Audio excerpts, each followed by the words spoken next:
आप सभी का स्वागत है। सबसे पहले स्वर्ण सिंह साहब, आपके पास मैं आना चाहूंगा। आप इस पूरे मामले को काफी करीब से देख रहे होंगे। अमेरिकी हमले के बाद जिस तरीके से ईरान की प्रतिक्रिया आई है, जिस तरीके से रूस की प्रतिक्रिया आई है, क्या लगता है ये जो स्थिति रूस यूक्रेन की हुई, लंबे समय तक युद्ध चल रहा है, खत्म होने का नाम नहीं ले रहा है, अब यह भी युद्ध बहुत जल्द थमने वाला नहीं है, यह माना जाए? बिल्कुल, ये युद्ध मुझे नहीं लगता है जल्दी खत्म होने वाला है। ये ना केवल लंबी देर तक चलेगा पर फैल भी सकता है। जो अभी हाल ही में जितने युद्ध, आपने चाहे यूक्रेन का उदाहरण लें या हमास गाजा में जो युद्ध हो रहा है उसकी उदाहरण लें, युद्ध लगातार चलते ही नजर आ रहे हैं। और ईरान तो एक बड़ा देश है, तो मुझे लगता है कि ये युद्ध पहले तो देर तक चलेगा और इसका प्रभाव न केवल खाड़ी में या पश्चिम एशिया में होगा, इसका प्रभाव पूरे विश्व पर, खासकर ऊर्जा की जो बाजार है अंतर्राष्ट्रीय स्तर पर, उस पर पड़ेगा। और उसके अलावा भू राजनीति के नजरिए से आप देखें कि ये देशों में और ज्यादा बंटवारा करते हुए नजर आएगा। हाल ही में आपने जैसे कहा अपनी खबर में कि रूस की तरफ से काफी कड़े बयान आए हैं। वहां के पूर्व राष्ट्रपति मेदवेदेव ने तो यहाँ तक कहा कि दूसरे राष्ट्र जरूरत पड़ी तो ईरान को परमाणु बम भी दे सकते हैं, या ये कहा कि वहां जो विध्वंस हुआ है उसका असर उनके परमाणु प्रोग्राम पर ज्यादा नहीं हुआ है और ईरान चाहेगा तो फिर से परमाणु बम बना सकेगा। तो ये जो देशों में बंटवारा होता हुआ नजर आता है, मुझे लगता है वो भी लंबी दूरी तक मुझे लगता है कि असर करेगा पूरे क्षेत्र में, पूरे विश्व में। तो ये अपने आप में मुझे नहीं लगता है कि जल्दी खत्म होने वाली बात है, क्योंकि अब जो युद्ध का जो उद्देश्य है इजराइल का या अमेरिका का, वो न्यूक्लियर वेपन से हटकर आप देखें कि रिजीम चेंज की तरफ बढ़ता हुआ नजर आ रहा है। उकसाने की कोशिश है ईरानी लोगों को कि वो अपने आप सत्ता पलट करें। और उसके अलावा अमेरिका के विरोध में भी खाड़ी के देशों में, पश्चिम एशिया में, अमेरिका के अंदर भी आप देखें प्रदर्शन शुरू हो गए। तो ये जो उथल पुथल मुझे लगता है कि अमेरिका के सीधे युद्ध में शामिल होने से शुरू हुई है, वो उसका फैलाव बढ़ेगा और वो लंबी देर तक चलेगा मुझे लगता है। और यहाँ तक आप यूनाइटेड नेशंस या सिक्योरिटी काउंसिल की बात करते हैं, मुझे लगता है कि वहां से कुछ भी सक्षम तरह से इनिशिएटिव वगैरह नहीं आने वाले हैं। केवल अलग अलग देशों की अलग अलग भाषा वहां नजर आएगी। वहां भी आप देखें कि देशों में जो बंटवारा है वो साफ नजर आएगा।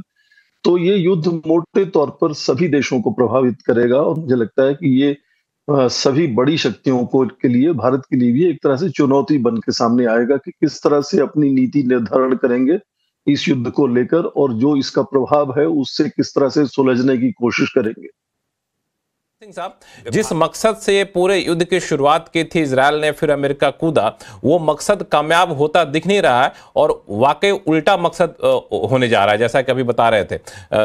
आपकी राय क्या है?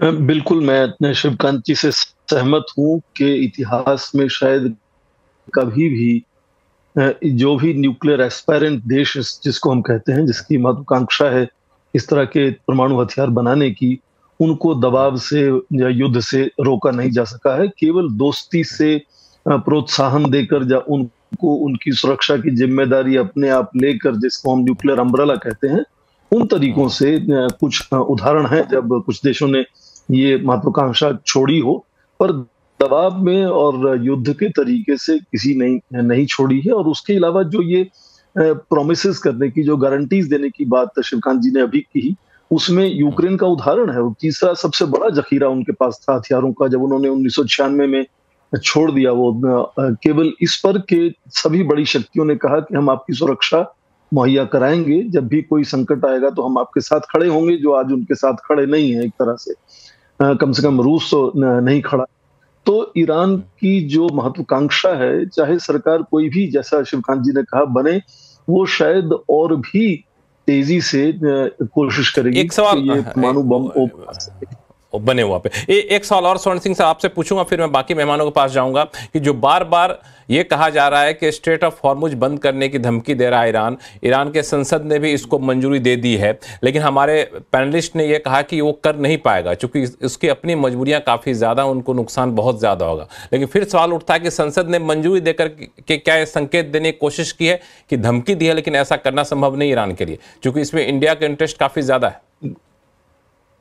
बिल्कुल लक्ष्मण जी, मैं ये नहीं कहूंगा कि क्या हो सकता है, मैं कहूंगा क्या हो चुका है।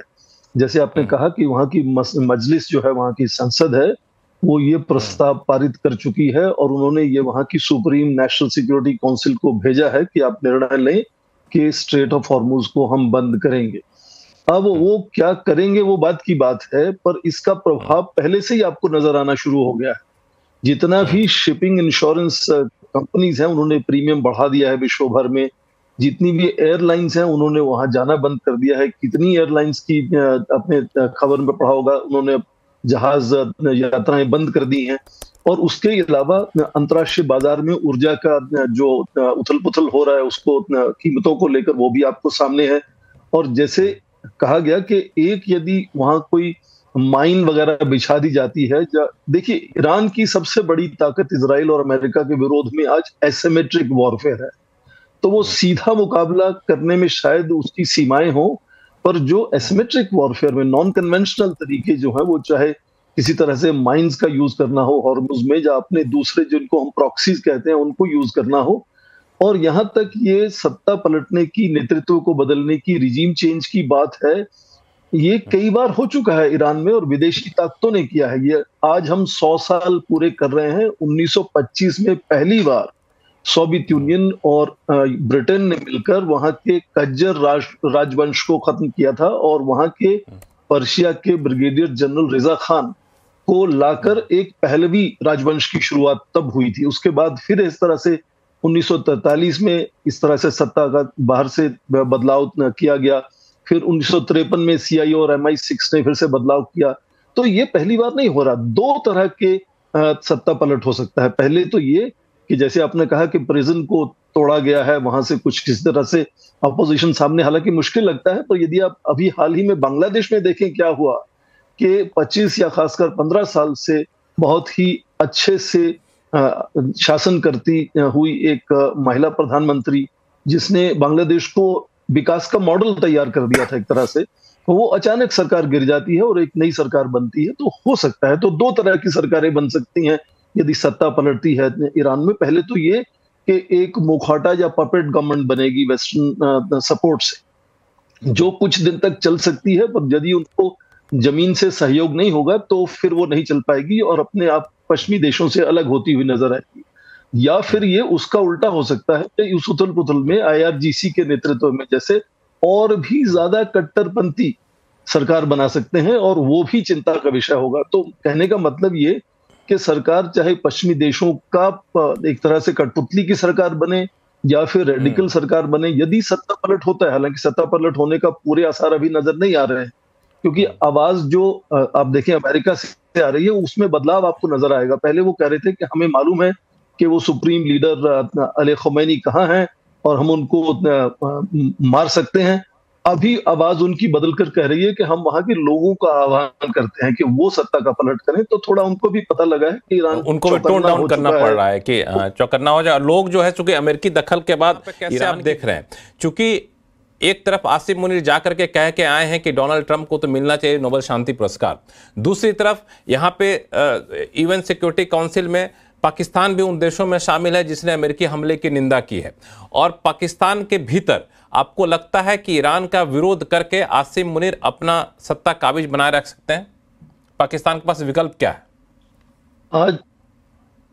आज पाकिस्तान के पास कुछ अच्छे विकल्प नहीं है। एक तो उनकी जो अंदर आर्थिक हालत है, उसके अलावा उनकी राजनीति में जो लगातार तनातनी है सेना में और सिविलियन गवर्नमेंट में, तो उसके साथ साथ विदेश नीति में भी अमेरिका के साथ उनके संबंध कोई अच्छे नहीं रहे हैं। पहले कार्यकाल में भी बहुत खराब तरह से राष्ट्रपति ट्रंप ने पाकिस्तान को फटकारा था। अभी भी उनको लगता है कि पाकिस्तान की उनको कोई खास जरूरत नहीं है। केवल ईरान के साथ सीधा युद्ध होने से पहले और उसके दौरान उनको लगता है कि पाकिस्तान को वो फिर से दोस्ती का हाथ बढ़ा सकते हैं, इसलिए पाकिस्तान कुछ भी करेगा और खासकर वहां के सेनाध्यक्ष कुछ भी करेंगे जिससे उनको अमेरिका की गुडविल किसी तरह से या संभवतः दोस्ती मिल सके। और उसके मुझे लगता है कि ज्यादा असर नहीं है, क्योंकि ये समझना जरूरी है कि पाकिस्तान जो है उसका उसका इसका सीधा जुड़ जाता है इस युद्ध में, क्योंकि 1981 में एक संधि हुई थी। आपको मालूम है ईरान और अमेरिका के सीधे राजनयिक संबंध नहीं है, इसलिए वॉशिंगटन में जो पाकिस्तान की एम्बेसी है उसमें स्ट्रेटेजिक इंटरेस्ट ऑफ ईरान करके एक सेल है, वो पाकिस्तान की एम्बेसी में वॉशिंगटन में है, और वो बातचीत यदि होती है ईरान की और अमेरिका की जो अब होने की कोशिश होगी तो उसमें वो एक तरह से कंड्यूट का काम करता है। और तेहरान में ठीक इसी तरह से स्विट्जरलैंड की एम्बेसी में अमेरिका के स्ट्रेटेजिक इंटरेस्ट का एक रिप्रेजेंटेशन वहां है, तो पाकिस्तान जुड़ा हुआ है इसके साथ।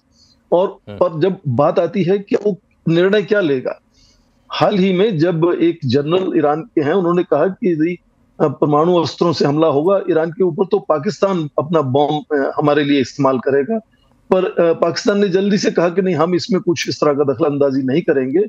पर जिस तरह से शिया लोगों के चलते प्रदर्शन पाकिस्तान में होने शुरू हो गए हैं, तो जो विकल्प आज पाकिस्तान के पास हैं वो बहुत ही जटिल हैं और सीमित हैं। उसमें किस तरह से वो आगे चल के क्या करेगा, बहुत ही जटिल है और बहुत सीमित यहाँ पास आएगी, अपने आप आएगी, तो वो ऐसा छोड़ दीजिए, बचकाना बात है। बिल्कुल सर। तनेजा साहब, समय थोड़ा सा कम है, एक ही सवाल है जिसका जवाब आप चारों मेहमानों से चाहूंगा छोटे में, कि युद्ध को खत्म करना हो तो क्या करना चाहिए, या फिर दूसरे तरीके से पूछूं कि युद्ध आखिर खत्म कैसे होगा। शुरुआत करते हैं स्वर्ण सिंह साहब आपसे संक्षिप्त में। जाहिर है कि युद्ध का समापन जो है वो बातचीत से ही होगा। उसमें क्या बड़ी शक्तियां शामिल हो सकती हैं, विदेश मंत्री ईरान के मॉस्को में हैं, उन्होंने पुतिन से कहा कि सीधी बात आप राष्ट्रपति ट्रंप से करें। तो बड़ी शक्तियां यदि ये मानती हैं कि उनको युद्ध को जल्दी से जल्दी समाप्त करना है तो वो अपने आप उसको कोई तरीके ढूंढेंगे। उसमें ईरान को एक फेस सेविंग देना जरूरी होगा, मुझे लगता है। वो किस तरह से होगा ये बड़ी शक्तियों पर निर्भर होता है।